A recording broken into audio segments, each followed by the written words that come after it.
Hello, this is First Fire Non-Assault Move. Welcome back to the 20th video in the War in the East series. Yes, we've made it into the 20s, and what a milestone it is. If you can remember, last video we were talking about the weather.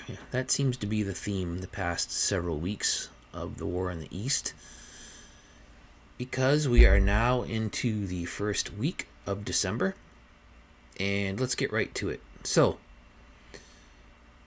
as we would have expected, this graphic shows snow. Well, when it's filled in to this extent with white, then it gives you an idea that it is more than likely a blizzard. Blizzard effects. So we move to the right, and that 6 means that is the degree, the ice level, the degree that water bodies are frozen over. And that's just a quick glimpse. We want more information. We can come over here and we get the weather screen. Oh boy. So there it is, right in front of us. Cut and dry. There is snow and ice in the Europe zone up in the top left. Then the bulk of the area is covered in a blizzard with ice level 6, which we see up there in the top right, what we just outlined. And then the south, it's still a blizzard, ice level 5, northern Soviet zone, blizzard ice 5. So there you have it. We are in a blizzard along our front, essentially. So the situation report, I did my moves,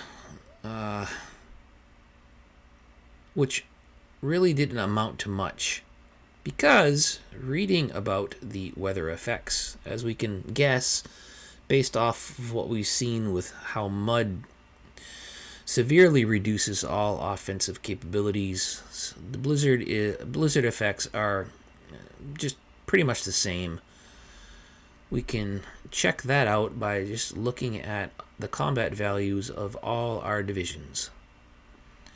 So we're looking at the beginnings probably of a Soviet offensive, and it's not based off of their tactics, any operational designs they had for us, or just sheer number of men, though they do have that, about 3 million men less,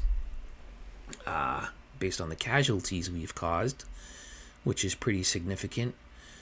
What it does do is severely, it's outlined in the rules, the manual of the game, is that in 1941 there are special circumstances to represent the unpreparedness the Germans experienced in their first winter on the Eastern Front, and it was a notoriously bad winter to boot. So what it does is it just completely nerfs the German divisions so that they're going to be easy pickings. Meanwhile, the Soviets are not affected as badly, which will more than likely lead to more attacks on their part. Not because not because of any strategy, not looking to exploit weaknesses and such. Stavka hasn't come up with a grand winter offensive scheme. It's just that our Germans are going to be fighting with one arm tied behind their back without ammunition and an inability to defend themselves. With that in mind, I'm at the point of clicking next turn, because I could do nothing. It's similar to mud. There's nothing to do.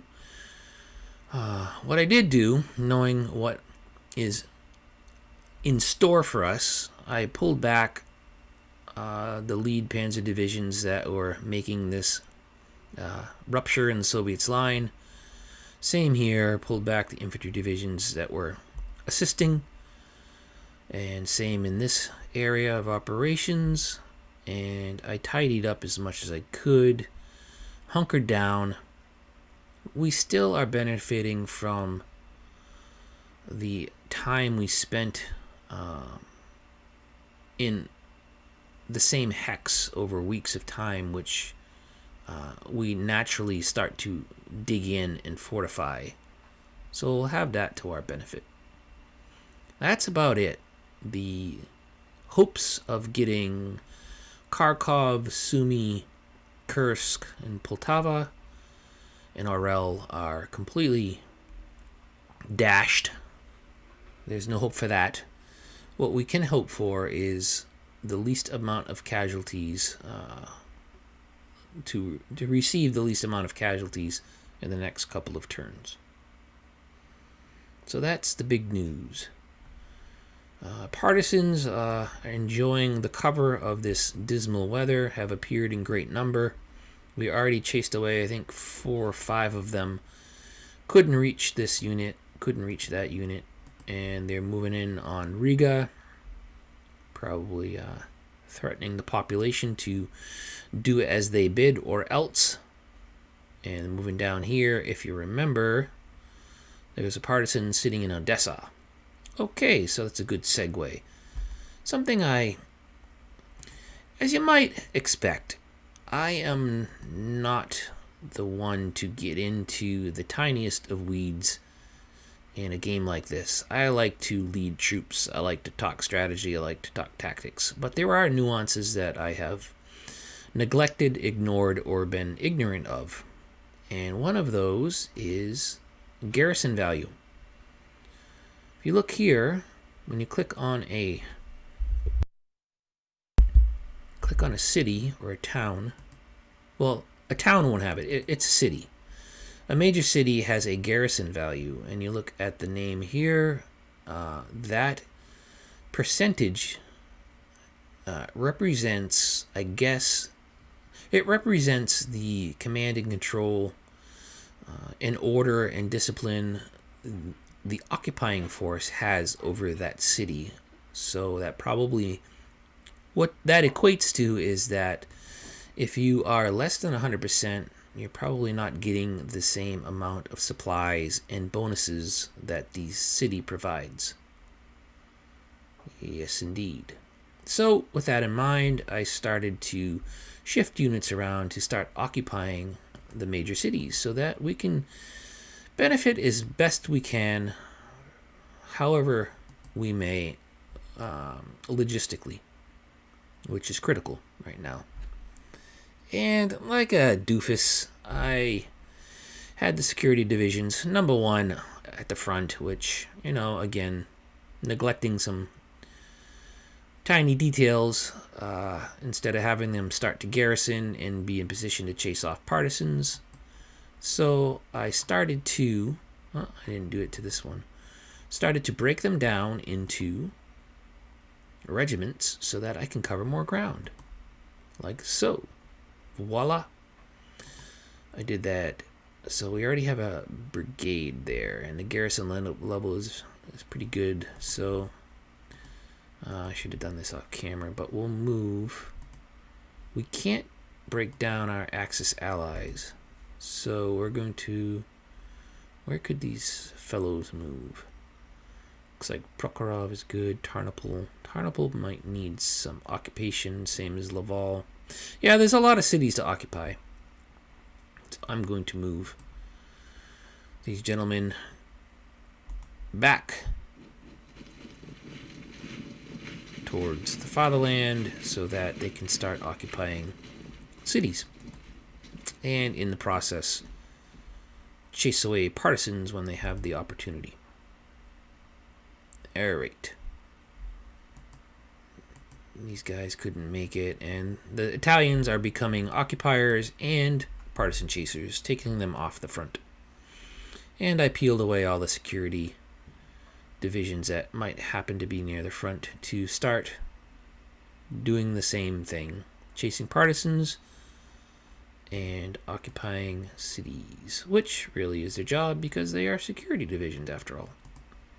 Break these guys down, and they already moved, so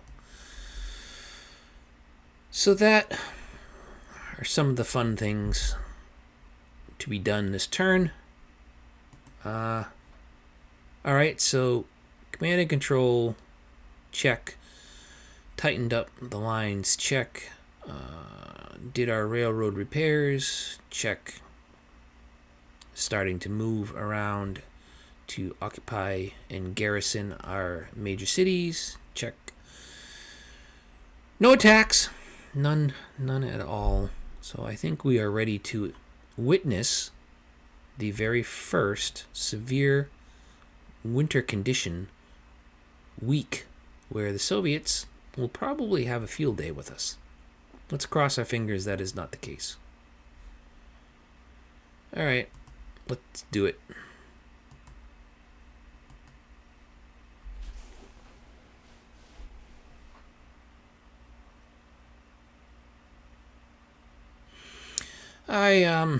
I'm resigned to the fact that this is an aspect of the game, and there's nothing we can do about it. Except grin and bear it. And, take measures however we may to mitigate the damage done by these bad weather conditions. And definitely the weather has an effect on vehicle breakdown, so that's probably why we're seeing a lot of the AFE losses. Alright. Where do the Soviets start to attack? I can already see him massing up there. Oh! Look at that! But the Finns, notorious, or infamous, or famous for being masters of fighting in difficult terrain and being a real terror to the Soviets when they did clash. Yeah. We are witnessing the Soviet winter offensive. I guess, it's historical. It's kind of a kludge that it's, a historical aspect to the game that we are completely paralyzed and nerfed by the 1941 winter.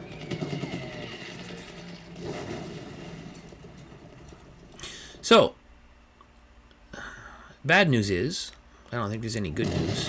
This can last up until February, where we will be completely inert for 3 turns left in December. 4, 8, potentially 11 weeks of this, where we do nothing and the Soviets do this.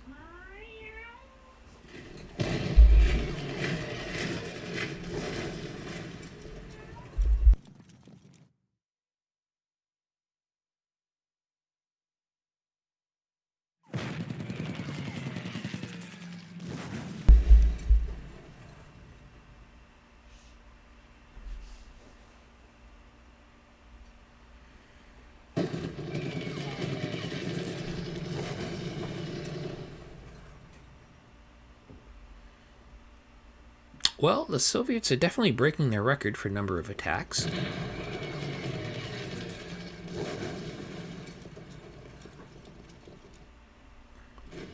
Looking real quick at the losses.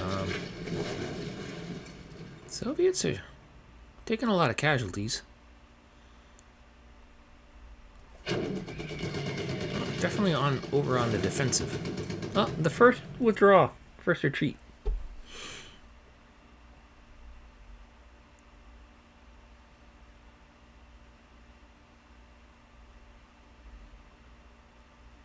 I wish I could play my bad weather card on the Soviets and have this advantage. Sour grapes. I'm whining right now. Where's my cheese?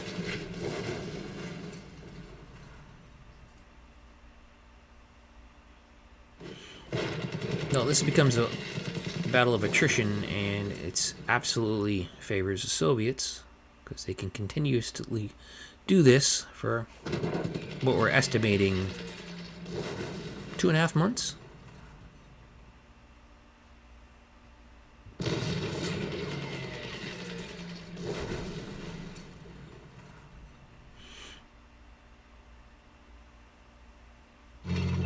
So attacks across the breadth of the front. Wow. Didn't expect those guys to retreat. Hey,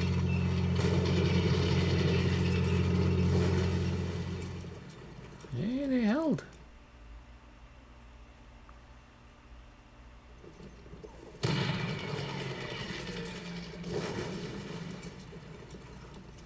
Look at that. Look at the stacks upon stacks upon stacks of Soviet divisions. Well, this is right outside of Moscow, so not unexpected.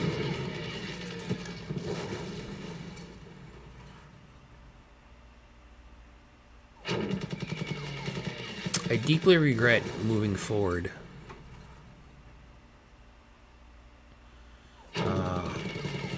East of Smolensk. We had dug in for a number of weeks holding that shoulder. I should have stayed in place. We would have been even more dug in.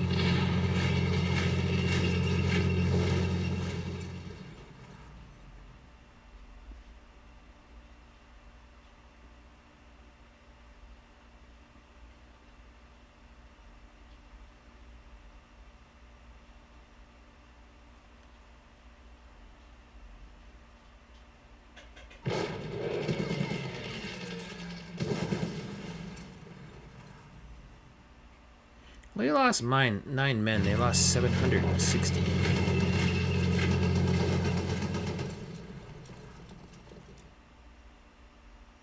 Gadzooks. 3, 6, 9, 12, 15, 18, 19, 20. 20 divisions in that little area.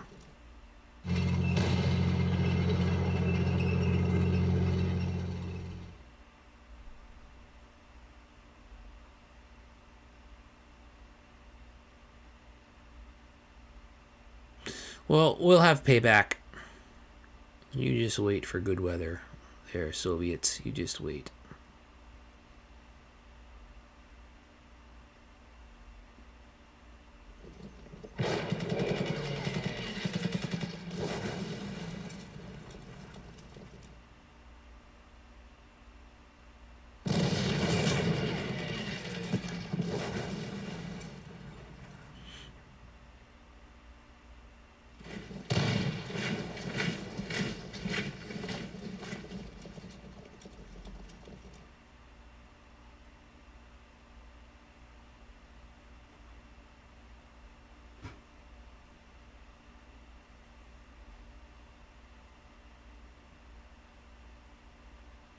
Well, we'll have to tidy up some of our lines here to get a little more defense in depth. Definitely can't compete with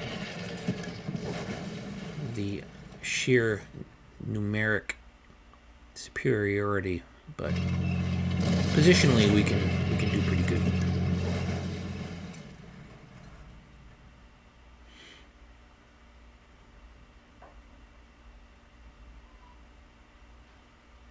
And it's not to say that all 11 weeks will be this dire with weather, but there is that potential.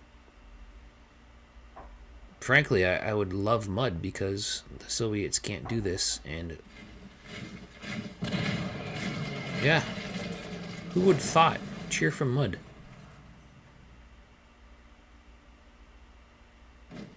It'll be a long Soviet turn.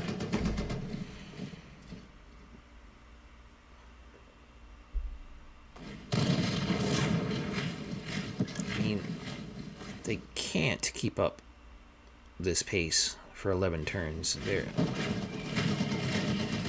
I mean, 40 men to almost 2,000. That's, even for the Soviets, that's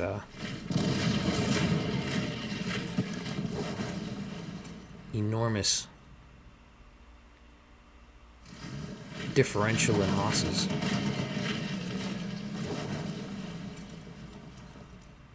.200 vehicles, AFEs they lost as well. Ooh, they're even trying hasty attacks. Yeah, they're feeling it. Soviets have their mojo on right now with their winter parkas. The Germans have their wives' scarves wrapped around their necks. Oh, there they go. They got a little favorable result against our Axis allies.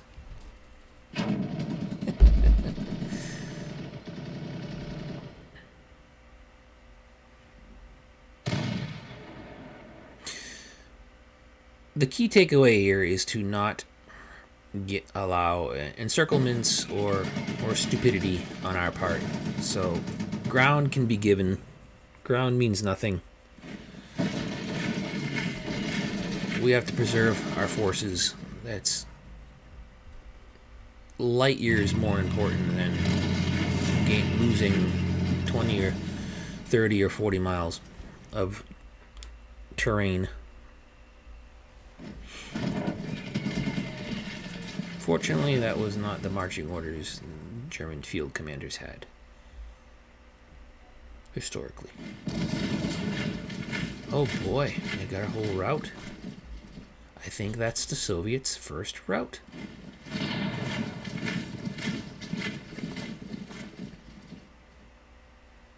It's pretty much they're fighting with... They're on steroids and we have both arms tied behind our back. That's how fair the fight is right now.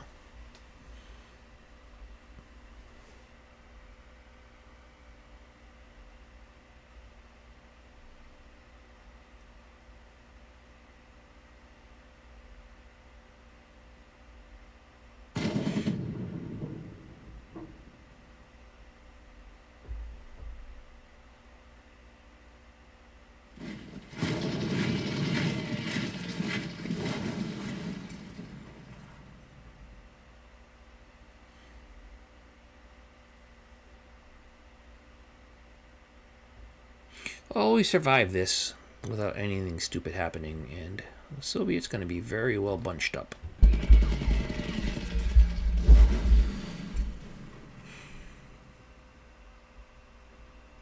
It's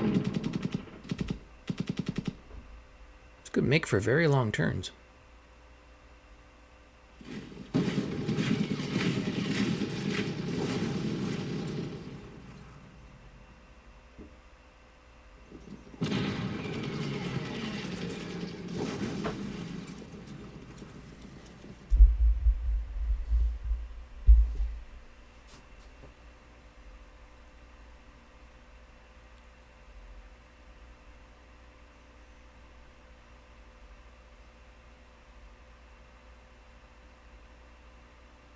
Yeah.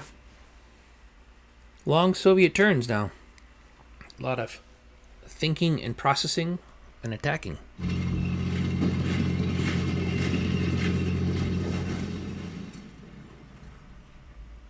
It's a little well, it's very exaggerated. Suddenly the Germans don't know how to fight because it is cold.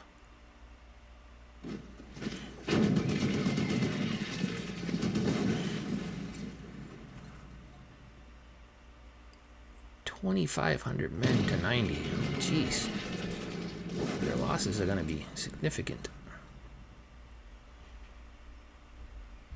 It takes a lot of fuel and ammunition and supplies to have these deliberate attacks, so fair is fair.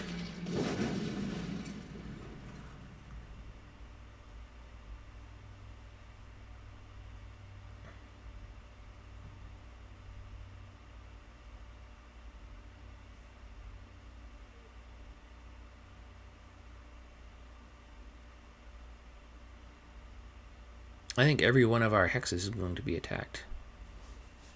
If it gets like this repeatedly over the next couple of turns, I won't belabor their turns, and just recap their attacks.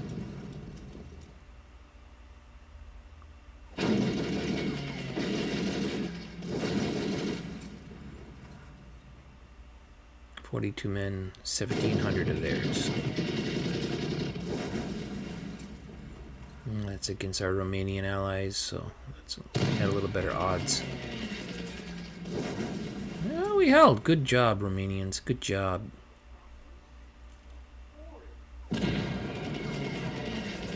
Yeah, Soviets are going to be very full of themselves after this turn.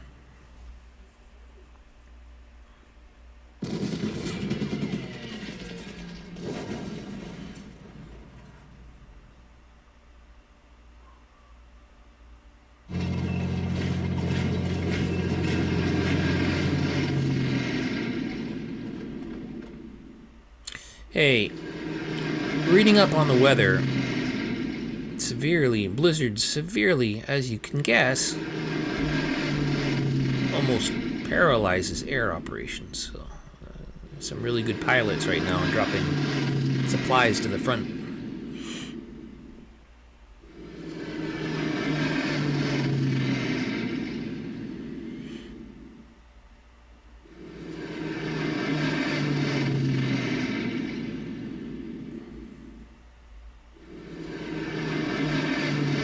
Yeah, these turns are really, really long and a little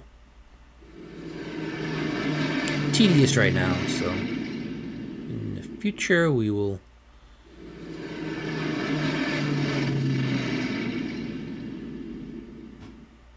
Oh yeah, that's right. They can probably move over the lake now.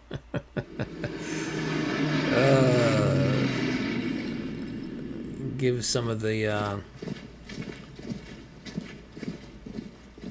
on the commissar's naughty list, and they become the volunteers to try out the ice.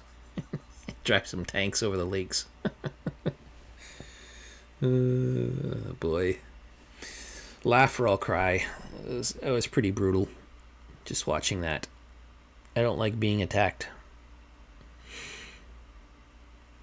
I like doing the attacking or defending to my great advantage and watching the attackers die in droves, which kind of happened here. I mean, we saw some of the results real quick as they splashed us across the screen,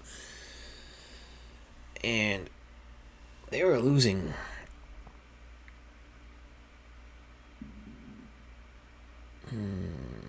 They lose this turn. Soviets lost 109,000 men. We lost 54th. That is... Our losses cannot represent casualties inflicted during the battles, because I know for a fact, we watched it. I mean, we would lose 40 men and they would lose 2,500. So a 2-to-1 ratio in losses, that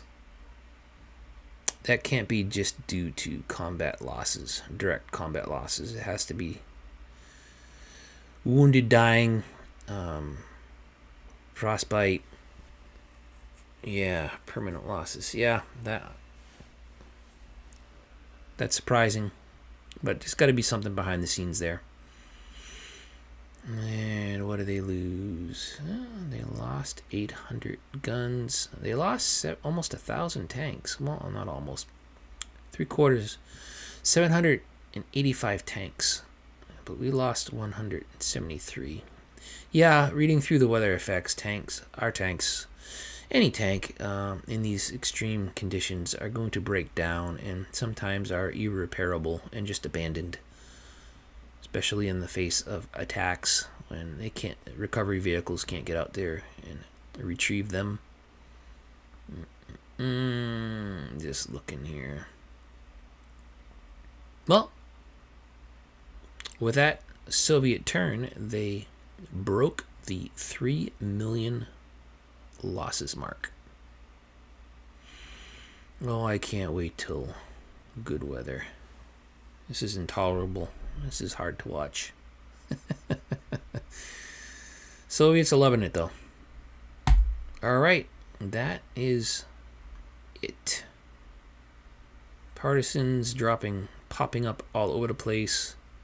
Yeah, this is going to be an issue. We are going to pull back, spread out, and start defending.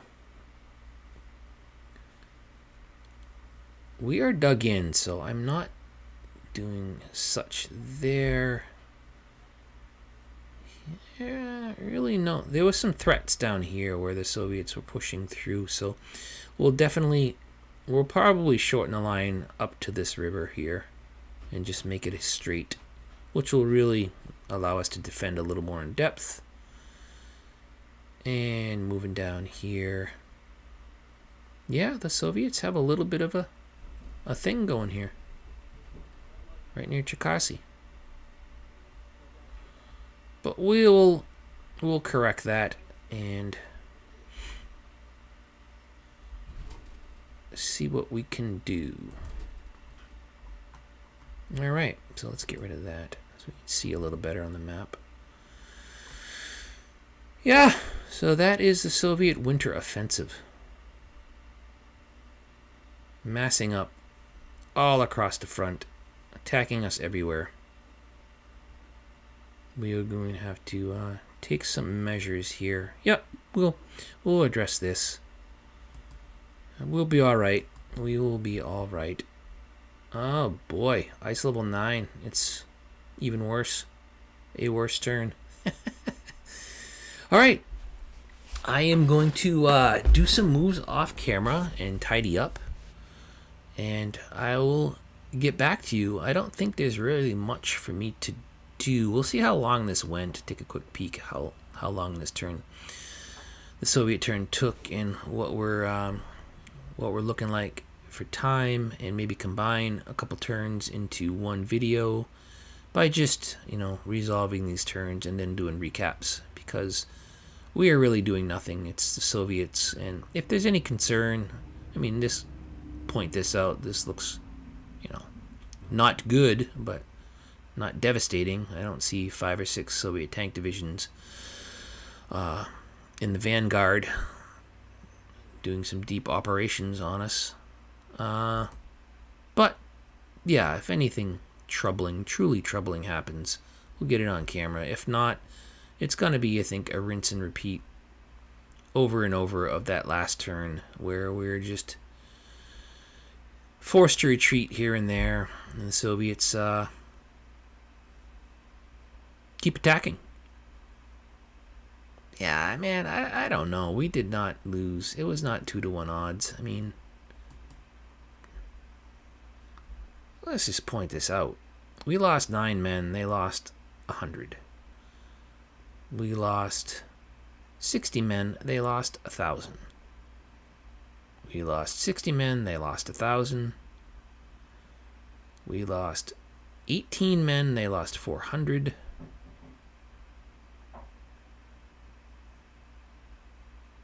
They lost 900. We lost 100. So a little better odds for them. We lost 38 men. They lost 838.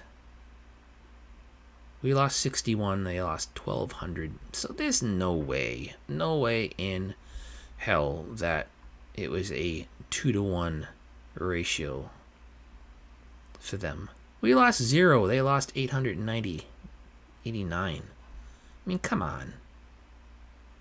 Why did we have 50,000 losses that week? It's got to be overall attrition across the entire front, across all the army groups. Just wounded men dying, frostbite, that kind of thing. 46 men, they lost 956. Yeah. just confirming what we saw splashed across the screen. 61 men we lost. They lost 1,300. Yeah, we get a calculator together and we divide our losses based off of their losses. It's certainly not going to be a 2-to-1 ratio. 30 men, they lost 1,200. Come on. We lost 131, but they lost, again, 1,600. 108 to their 500 is better on their part. 111 to 859. 500 to 100. 768 to 9. Yeah, it's overwhelmingly obvious that they probably lost over 10-to-1 as far as casualties went for their attacks. But on paper, we saw that they lost 100,000 and change, and we lost 50,000. Well, all right. I don't know. I guess, like I said, it's got to be overall attrition, not direct combat losses this turn. Ho hum.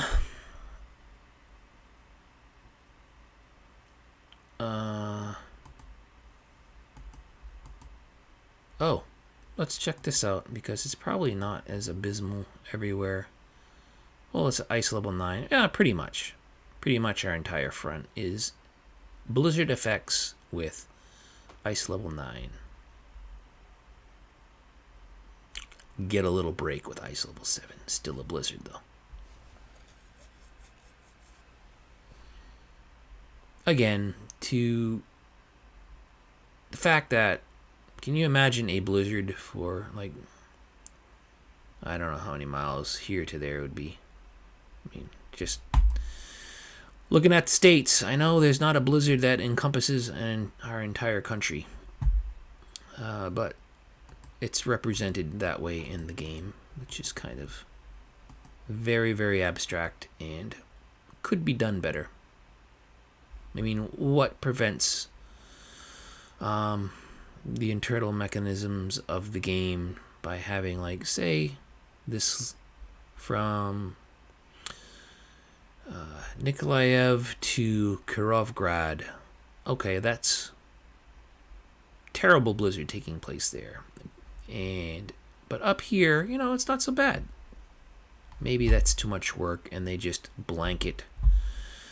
have blanket effects, pun intended, snow blanket effects across the entire regions, like on Air Doctrine. That. Okay. I've ranted enough about the weather over the past several videos, so I'll try to stop. It's hard to.